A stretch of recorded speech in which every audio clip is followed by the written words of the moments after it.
लहरत बुद्धि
मी तुम्हाला उत्तरकामेष्टी यज्ञाच्या वेळेस घारीने एक पिंड पळवल्याची गोष्ट अर्धवटच सांगितली, ती आता पूर्ण करते. ही घार काय करते, तो पिंड घेते आणि ऋषभ पर्वतापर्यंत जाते, तिथे थांबते. ती त्या पर्वतावर केसरी नामक वानराची, अंजनी नावाची वानरी असते.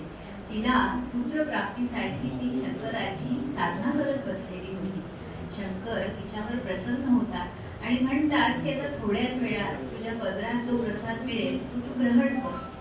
इकडे वायुदेव आपली किमया दाखवतात आणि त्या घारीच्या चोचीतला तो पिंड अंजनीच्या पदरात पडतो. आणि काय, अंजनी खुश होते की भगवंतांनी मला प्रसाद दिला, ती ग्रहण करते आणि तिच्या पोटी ती गर्भवती होते आणि तिच्या पोटी जन्म घेतात ते हनुमंत. आणि म्हणूनच रामनवमी झाली की लगेचच हनुमान पौर्णिमा असते, तो जन्मोत्सव असतो. आपण त्याला हनुमान जयंती वगैरे म्हणता कामा नये, कारण हनुमान हे चिरंजीव भक्त आहेत श्रीरामांचे. अशी होती ही हनुमान जन्माची कथा. असं म्हणतात जिथे जिथे रामाची स्तुती असते, जिथे जिथे रामाचं गुणगान होतं, रामकथा वाचली जाते, ते ऐकायला हनुमानजी असतात. कदाचित आपल्या भाग्यांनी जर इथे कुठे हनुमानजी असतील तर आपण त्यांना वर्णन करूया. परमभक्त रामचंद्र परमभक्त बजरंगबली की जय. आता पुढचं रामाचं भक्तिगीत घेऊन येत आहेत डॉक्टर अंजली जाधव.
वा,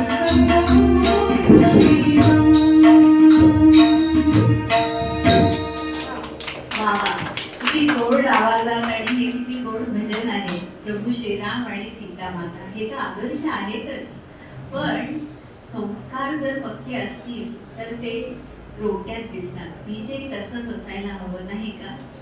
रामाची पूर्ण कुटुंबच म्हणजे कौशल्या माता, सुमित्रा माता, त्यांचे बंधू, त्यांच्या भाऊजाई या सगळ्याच आदर्श होता. रामायणात एक छोटासा प्रसंग आहे की यांचा एकमेकांवर किती विश्वास होता, किती प्रेम होतं, तिथे कुठेही सावत्रपणा नव्हता. जेव्हा लक्ष्मणाला मूर्छा आली आणि ते बेशुद्ध पडले तेव्हा रामाने त्याला आपल्या मांडीवर झोपवलं. सुषेणाने सांगितलं की संजीवनी बुटी सकाळी सूर्योदयापर्यंत आणली तर ठीक आहे, नाहीतर काही खरं नाही. मग कोण आणणार? तर हनुमानजी आहेतच. त्यांनी एक उडी घेतली आणि ते निघाले. रस्त्यात काय झालं, रात्र झाली आणि त्यांना दिसलं की अयोध्या नगरी आहे. त्यांना महाल दिसला आणि त्या अंगणामध्ये कौशल्या माता दिसली. हनुमानजींना वाटलं की आपण या मातेशी भेटावं, तिला बरं वाटेल रामाबद्दल काही माहिती कळली तर, आणि सांगावं की लक्ष्मणावर काय संकट ओढवलंय. मग ते आले, कौशल्येशी बोलले की असं असं झालेलं आहे आणि सूर्योदयापर्यंत मला संजीवनी बुटी न्यायची आहे. तेव्हा कौशल्या म्हणाली की हनुमंता, एक काम कर, जेव्हा तू जाशील तेव्हा रामाला माझा निरोप दे की अयोध्येत जर यायचं असेल तर लक्ष्मणाला घेऊन ये, एकदा येऊ नकोस, नाहीतर तिथेच थांब. म्हणजे ती असं नाही म्हणाली की तो काय बाई सुमित्रेचा मुलगा आहे, तो तुझं बघ रामा, तू येऊन जा, असं नाही म्हणाली. ती म्हणाली की यायचं तर लक्ष्मणासोबतच यायचं. हनुमंताला आश्चर्य वाटलं. तो म्हणाला ठीक आहे, मातेला निरोप देतो. मग तू सुमित्रेच्या कक्षात आला, तिलाही हे सगळा वृत्तांत दिला. मग ती हनुमंताला म्हणाली की हे बघ, एक निरोप दे रामाला, त्याला सांग की माझी सून आहे सीता, तिला आणणं महत्वाचं आहे. लक्ष्मण जरी तुझ्या आणि सीतेच्या कामी आला तरी मला चालेल, पण राम आणि सीता हे आलेच पाहिजे. जिथे जिथे राम आणि सीता आहे तिथेच तर आमची अयोध्या आहे. तर तू रामाला सांग की लक्ष्मणाचा नको विचार करू, आधी सीतेला घेऊन ये. बघा सुनेसाठी केवढं प्रेम. मग हनुमंत म्हणाले ठीक आहे. मग ते उर्मिलेकडे गेले, लक्ष्मणाची पत्नी. त्यांना असं वाटलं की आता उर्मिला खूप परेशान होईल. मग ते दबकतच म्हणाले की असं असं झालंय बाई. ती ठीक आहे म्हणाली, तुम्हाला काही हवंय का, प्रवास आहे मोठा, चहा पाणी वगैरे असं. ते म्हणाले अहो मी तुम्हाला सांगतोय, तुमचे पती मूर्छा येऊन पडलेत, रामाच्या मांडीवर आहेत आणि तुम्ही काही टेन्शन नाही, काय नाही. अहो कशाचा ताण घ्यायचा, ते कुणाच्या मांडीवर पडले? ते रामाच्या मांडीवर आहेत. तुम्हाला माहिती आहे का, गेली 14 वर्ष ते झोपले नाहीये, ते की नाही नाटक करतायत झोपण्याचं. आणि तुम्हाला एक सांगून ठेवते, सूर्योदयापर्यंत तुम्ही जरी संजीवनी बुटी नेली नाही तरी काही हरकत नाही, महिन्याने जा.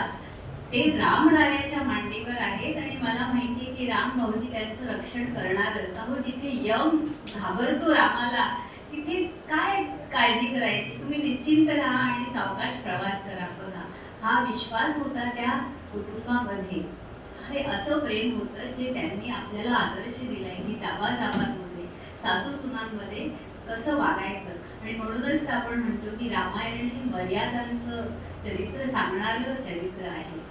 आता पुढील गीत घेऊन येत आहेत वर्षा कुलकर्णी.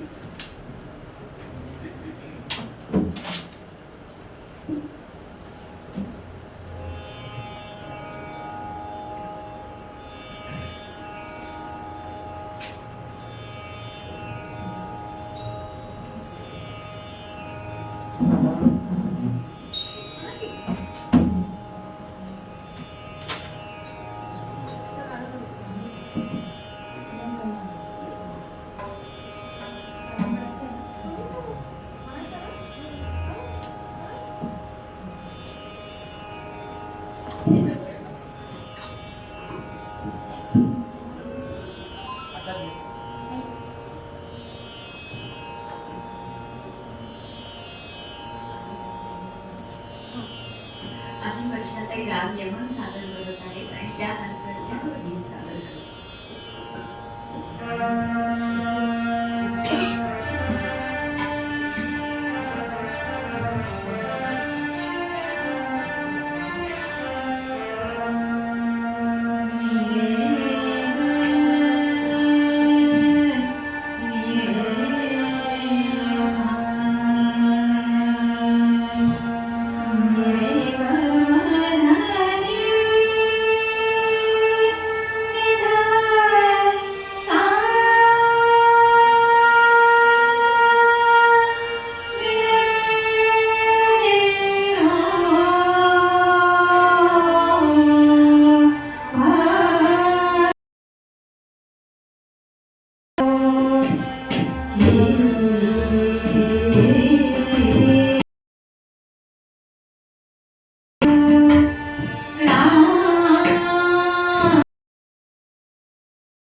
एकदम दसदार परफॉर्मन्स झाला, खूपच छान.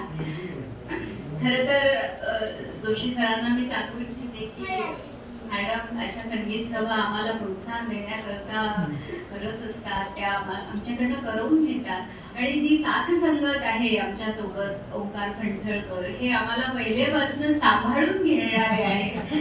त्याच्यासाठी मी त्यांचे आभार मानते आणि आमचे ऍक्टिव्ह जे मेंबर्स आहेत चिन्मय, आदित्य, सोहम ही मंडळी खूप मदत करतात आम्हाला आणि या सगळ्यांचं टीम वर्क म्हणून आम्ही ही सेवा सादर करतो.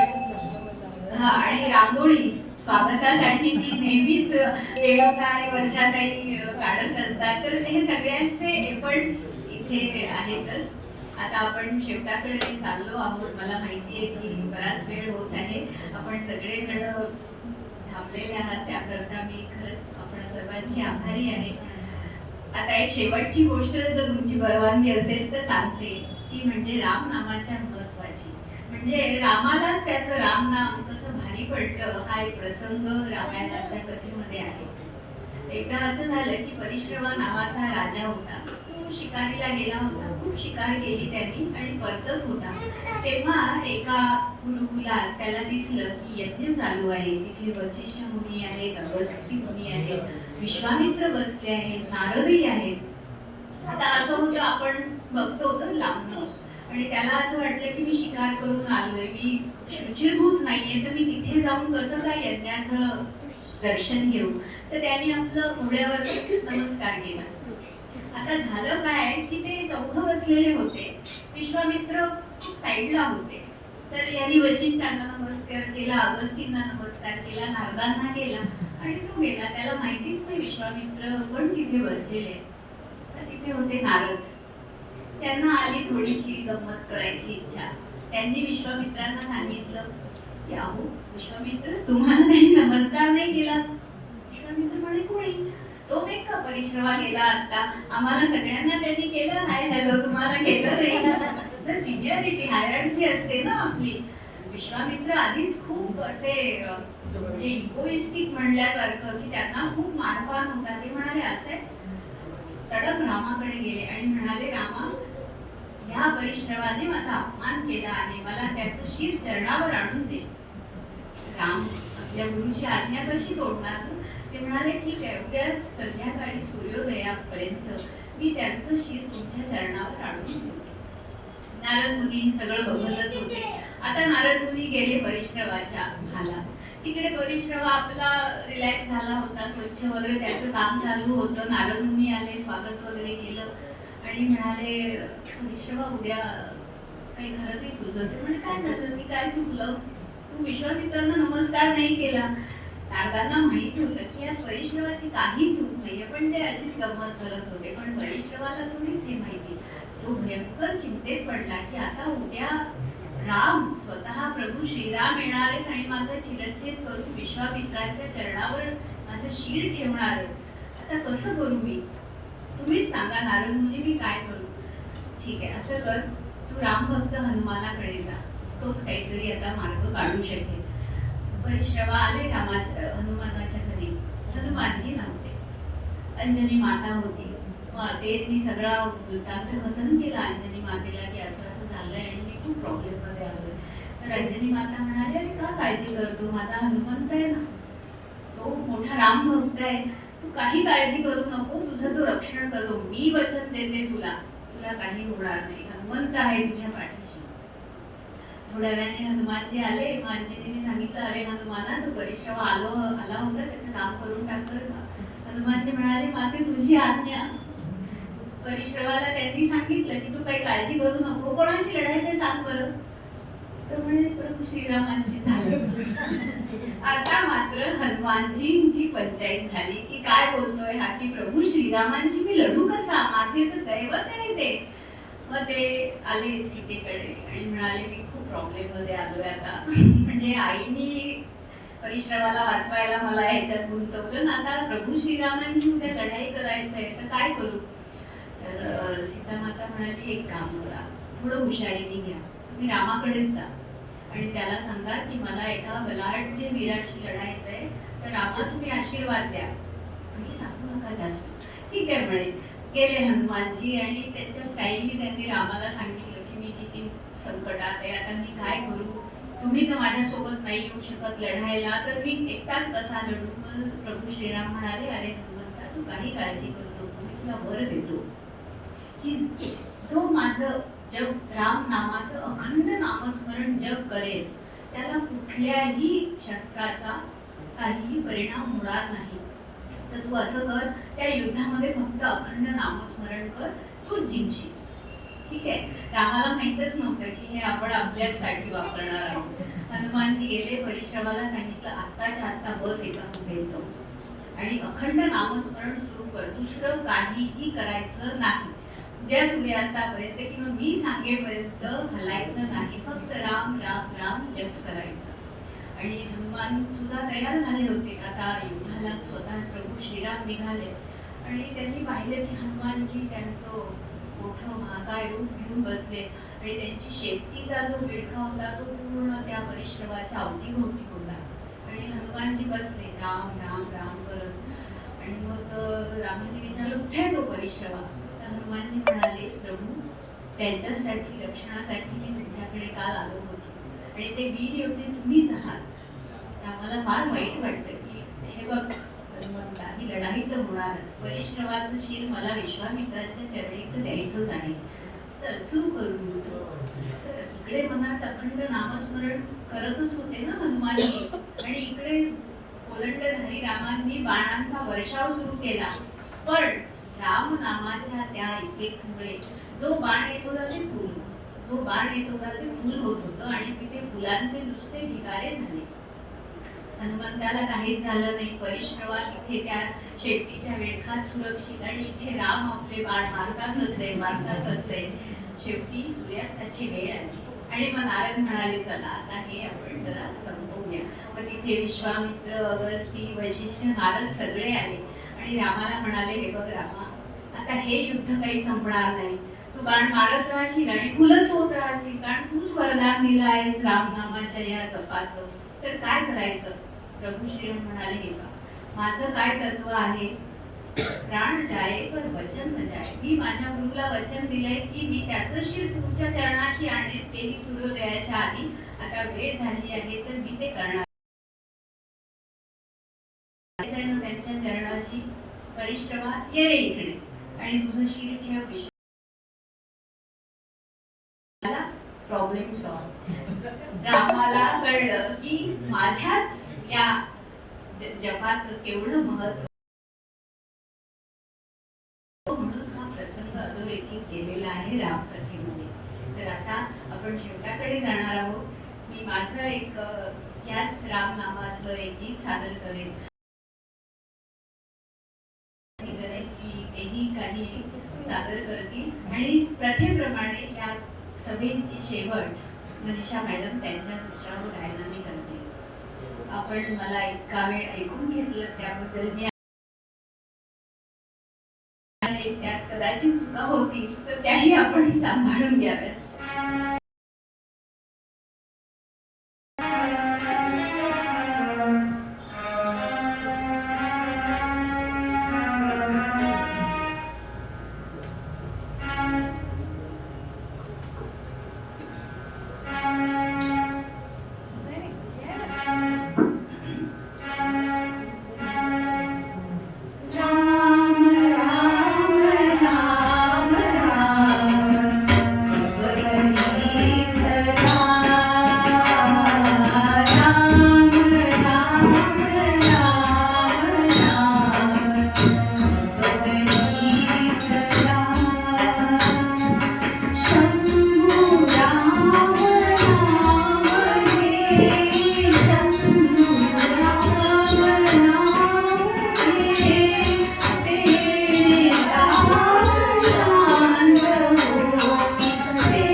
रामनामाचा छोटासा जप करूया. 13 अक्षरी या मंत्राचा 13 वेळा जप.